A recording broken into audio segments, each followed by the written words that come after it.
We are back again with the bash tutorials, and this time we will be discussing Docker terminologies as an initiative to explain containers and Dockers. So in this video we will be moving with three Docker terminologies, which I feel is must to start with Dockers. So as Docker is, I am repeating this, that Docker are not containers; they are used to manage containers.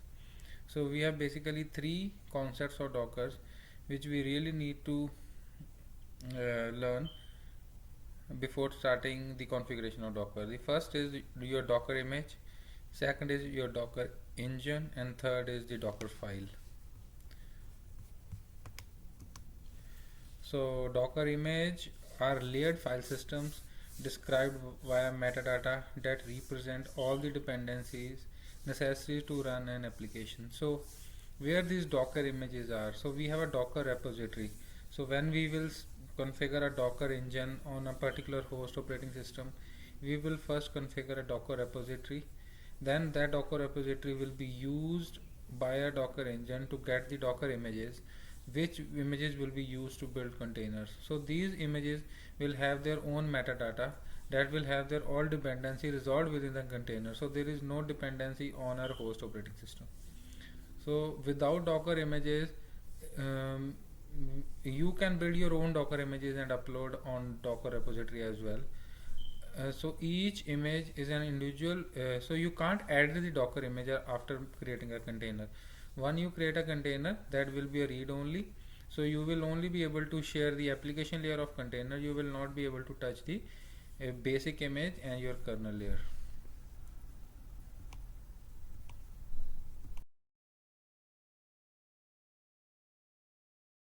Docker engine. So what is Docker engine? Docker engine accounts to create and run the Docker images. Obviously there should be some engine which will be sitting on your operating system, which will be able to control your container management, container building, restarting the container, moving the container, importing, pulling, pushing. So everything which is which is managing your Docker is a Docker engine. So Docker Dynam runs on your host system. The user cannot interact directly with Docker Dynam, but only through Docker clients. So if you have a Docker clients, then you can actually use to query the Docker Dynam, right?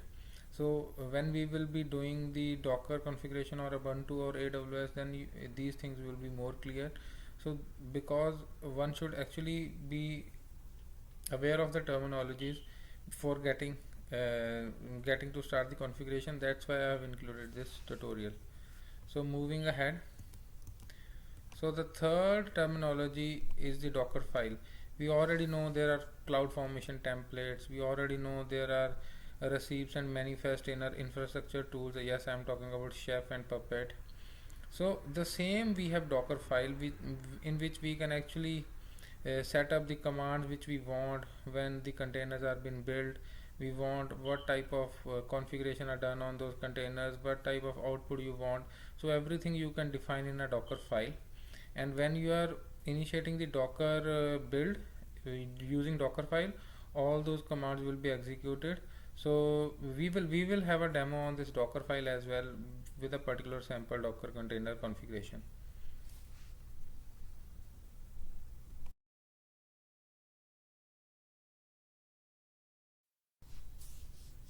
So this is the container diagram which I picked from internet. If you see here, there is a kernel for each Docker, then you have bootfs boot file system, then you have a base image. So up to your base image, bootfs and kernel, they all are read only, you can't write on those things. Then you have roles, which role you want to define in your container. So if you have Apache role and you want to add mx or you want to add vi vim, so everything is added over your base image. Then you have a writable container over it. Writable container, you can have a storage attached to it, you can have your configuration written over it, you can commit that configurations onto your container, right? So but up to your base image, everything is read only. So this is a diagram which actually explain the container, how container is managed, right?